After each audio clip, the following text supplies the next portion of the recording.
warahmatullahi wabarakatuh. Bismillahirrahmanirrahim. Alhamdulillahi rabbil alamin. Wa nusalli wa nusallim ala sayyidil mursalin wa ala alihi wa ashabihi wa man tabi'ahum bi ihsanin ila yaumiddin. Qala al-muallif rahimahullah wa adama naf'a bihi wa bi barakati ulumihi wa bikum fid daraini amin. Amma ba'du. Yang kami hormati jamaah Masjid Ali Imran yang Allah muliakan dengan ucapan alhamdulillahi rabbil alamin. Syukur kita kepada Allah yang mana kita masih diberikan oleh Allah banyak nikmat, umur, sehat, nikmat, bisa berada di rumah Allah untuk melaksanakan ibadah subuh. Mudah-mudahan ibadah kita diterima oleh Allah Subhanahu wa taala. Pagi hari ini kita lagi mencari usaha ikhtiar, cari nafkah, cari harta usaha. Mudah-mudahan Allah kabulkan, Allah berkahi. Salawat dan salam kita sampaikan kepada Nabi kita Muhammad sallallahu alaihi wasallam, keluarga, sahabat dan para pengikut-pengikutnya hingga yaumil qiyamah. Kita buka dengan Fatihah ila hadratin Nabil Mustafa Muhammadin sallallahu alaihi wasallam bisirril asra al-Fatihah.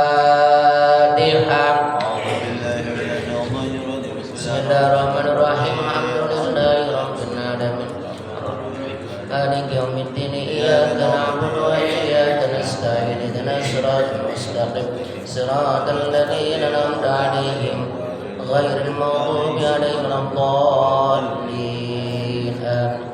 Hadirin yang dimuliakan oleh Allah, mari kita simak berikut ini. Mungkin sudah kita pernah mendengar dari guru, kita dengar kembali untuk mengingat-ingat. Bismillahirrahmanirrahim. Qala Anas khatimu Rasulillah sallallahu alaihi wasallam. Berkata Anas bin Malik.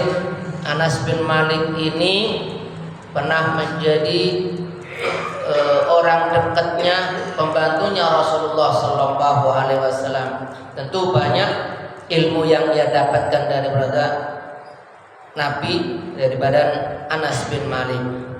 Qala, dia menyampaikan, innal arda tunadi kulla yaumin bi asyri kalimat.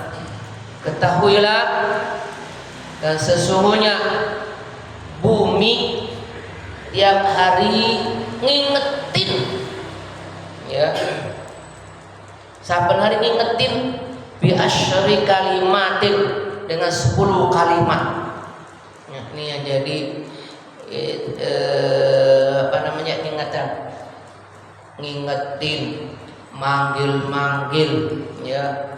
Terus banyak lagi itu bumi, ataupun bumi ngomong. Yang pertama, wa taqul ardu allati nahnu fiha. Bumi yang kita huni ngomong. Apa omongannya? Ya ibna Adam tas'a tajri ila kulli jihatin halin kaunuha ala dhahri. Hei Adam, tiap hari kamu berjalan, lari, pontang-panting, ya, ala dhahri, di atas punggungku. Pak, jadi kita ini digambarkan, kita ini berada di punggungnya bumi. Kalau kita lebarkan pengetahuan kita, kira-kira kalau punggung diinjek-injek, kalau buat niat mijet enak, ya Pak ya, biar kita. Tapi kalau kita nggak sakit, kita nggak apa-apa, kita injek-injek, ada makna yang jelek apa Bapak? Ngehina, ya, injek-injek orang kalau kan, ini gitu-gitu. Hati-hati tuh. injek-injek punggungku. Awas apa? Wa masiruka ala batni ay marji'aka fi batni.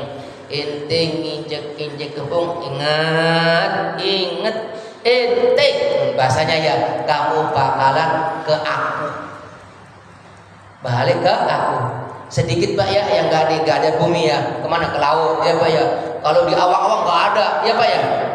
Ada orang meninggal itu mati nggak ada kan Pak ya. Dua, mungkin di bumi, mungkin di laut. Kalau di laut mah waduh lebih sengsara lagi. Makanya orang jarang itu Pak ya ke laut.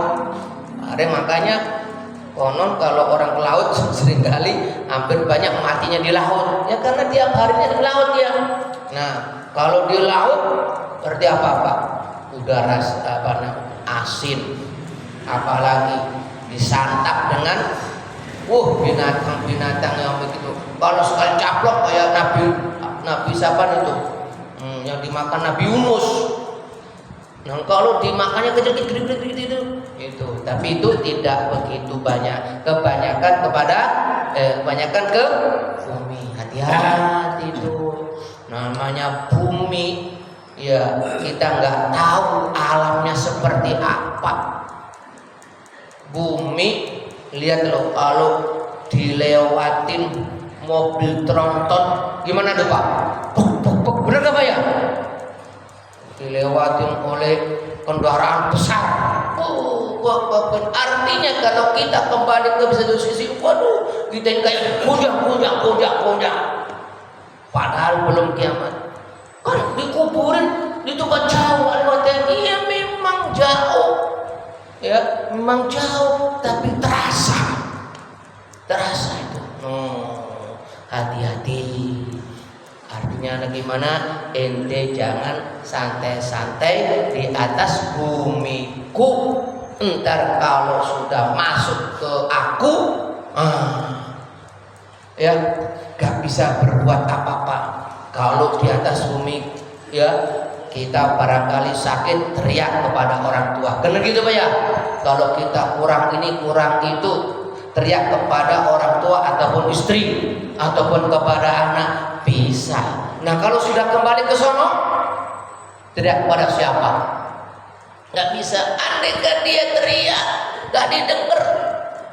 Bahkan Nabi mengatakan, seandainya manusia itu diberikan oleh Allah kekuatan telinga untuk mendengarkan, ialah siksaan yang disiksa oleh malaikat penyiksa di alam kubur itu, apa namanya, kupingmu akan menjadi apa? Pecah.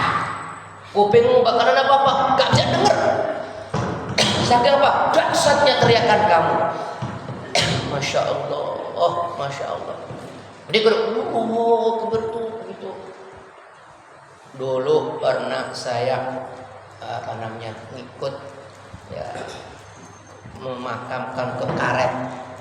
Di karet itu kan udah dipagarin, di situ banyak tetangga-tetangga ya Pak ya, rumah-rumah itu.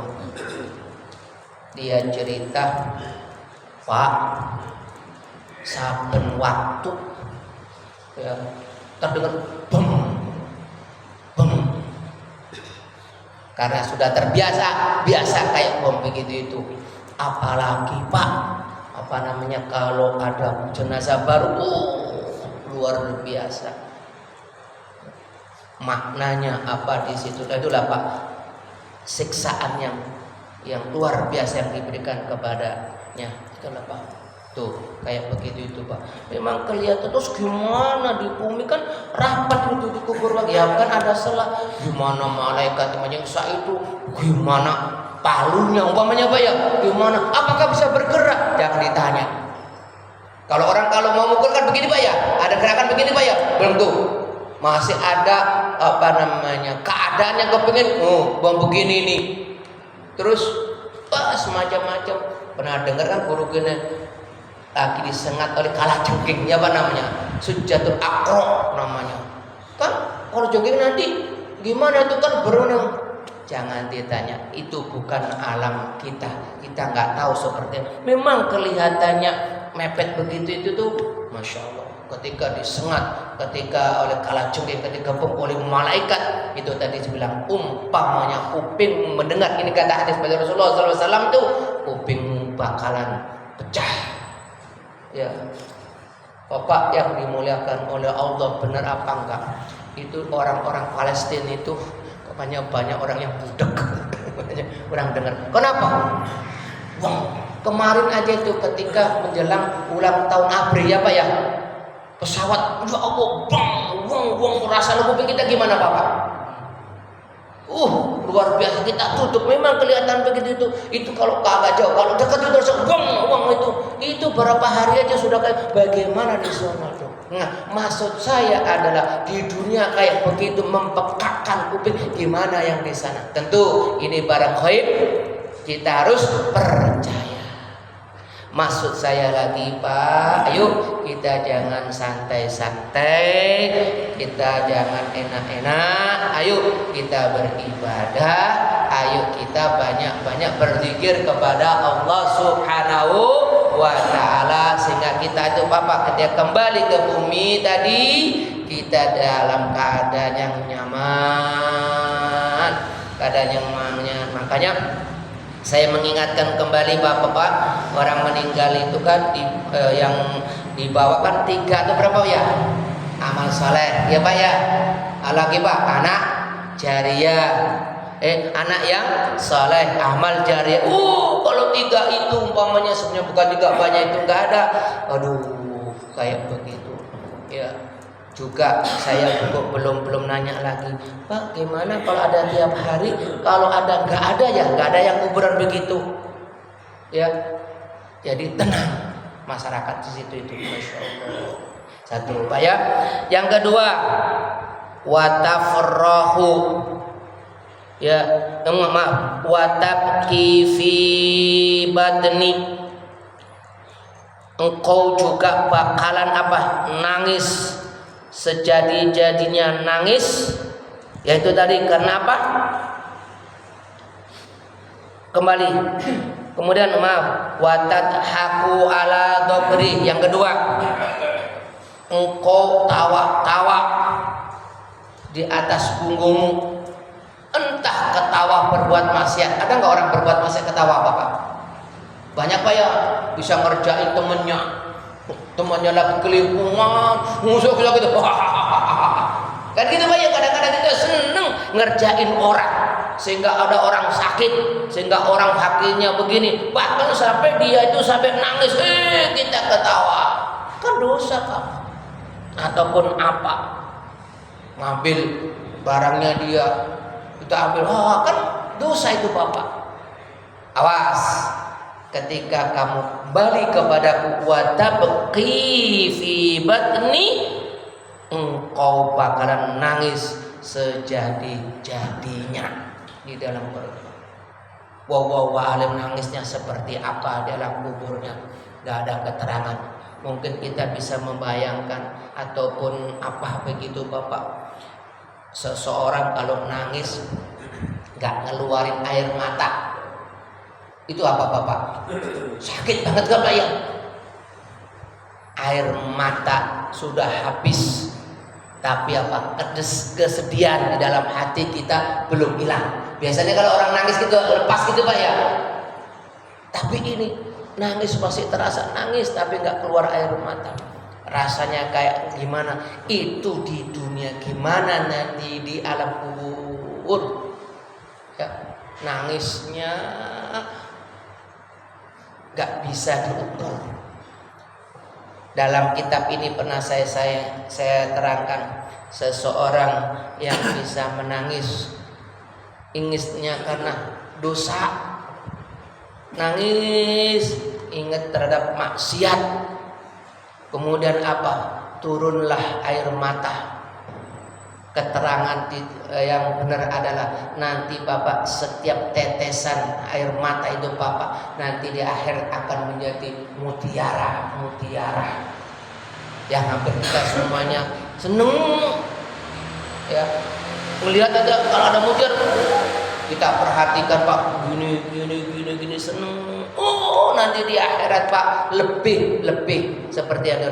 Itu nangisnya orang-orang yang ingat dosa. Bagaimana tetesan air ketawa hahaha yang luar biasa, maka ketawanya itu akan berubah tadi itu nangisnya sedemikian rupa. Apa maksudnya? Ayo kita jangan sampai ketawa ketika berbuat dosa. Ikut bersedihlah, ikutlah tidak enaklah. Barangkali begitulah ada seseorang yang berbuat maksiat, ya jangan dibalik. Maka dikatakan dalam keterangan yang lain, seseorang bisa nangis karena dosa, karena maksiat, karena apa? Ini bukan hadis Nabi Rasulullah. Maka apa Bapak? Watamutu tafrah. Ketika meninggal, ya ketika meninggal itu Bapak, maka wajahnya bersih, mulutnya tersenyum. Ada kan melihat begitu Bapak? Ya, kita lihat itu, masya Allah, putihnya wajahnya bersih, nggak ada kerutan di sini Bapak, kayaknya enak, polos. Kemudian mulutnya kayaknya senyum. Siapa itulah? Itulah orang-orang di antaranya amalnya ketika dia di dunia Bapak menangis, bisa menangis ingat dosa. Biasanya kalau orang yang di situ kita ini dikir begini Pak, merundung, astagfirullah lagi, ya Allah, tadi pagi siang begini saya dosa, ya Allah ampuni, akhirnya bisa nangis. Itulah nanti di akhirat. Itulah itu di dunianya Pak, pada saat ketemu wajahnya bersih, wajahnya banyak tersenyum. Makanya Bapak yang dimulakan oleh Allah dalam keterangan, kalau ada orang yang meninggal wajahnya bersih, tersenyum. Maaf ini kakaknya ini dalam kitab Riyadhus Shalihin suruh alhamdulillahirabbil alamin. Satu sisi, loh kok baca alhamdulillahirabbil alamin? Ada 3 makna. Pertama, alhamdulillah ini orang yang wajahnya bersih tersenyum surga. Alhamdulillah kan Pak ya? Terus kenapa aku alhamdulillah? Berarti keluarga sudah selesai. Selesai apa? Melaksanakan kewajiban sebagai bapak atau sebagai kakek untuk merawat. Benar nggak Pak ya? Sudah selesai. Yang ketiga tadi? Berarti sudahlah selesai segala galanya. Alhamdulillah. Tentu ada kata inna lillahi wa inna ilaihi raji'un. Ya semuanya bakal kembali kan Bapak. Tapi baca alhamdulillah jangan di mulut, di hati, ya kan Pak ya. Ya siapa yang enggak senang? Apalagi yang kalau wajahnya kurang puasa, inna lillahi lebih kencang lagi. Ya, wajahnya udah hitam, jadi berkerut, mulutnya bukan makhluk tersenyum. Inilah wilayah rajiun, udah kenceng banget ya Pak ya. Tapi jadi kalau lihat wajah itu makanya ada kok kita suruh buka itu. Lihat wajah. Bukanya bukan untuk ini, untuk diri kita. Ya Allah, ini orang wajahnya bersih tersenyum. Bisa nggak saya seperti itu? Kedua kok itu banget, innalillahi wa inna ilaihi raji'un. Naudzubillah. Jangan sampai dia seperti ini. Hadirin yang dimuliakan oleh Allah, baru 2, ada 10. Nanti kita lanjutkan ya Pak ya, bagi-bagi waktu ya Pak ya. Tadi berbicara tentang ayo jangan senang di atas bumi, kamu bakal balik. Kemudian yang kedua tadi Bapak, kita jangan selalu bangga kalau kita berbuat maksiat nanti bakalan nangis. Mudah-mudahan ada manfaatnya. Amin. Rabbana atina fid dunya hasanah wa fil akhirati hasanah wa qina adzabannar. Wa sallallahu ala sayyidina Muhammad walhamdulillahi rabbil alamin wal afwu minkum. Assalamualaikum warahmatullahi wabarakatuh.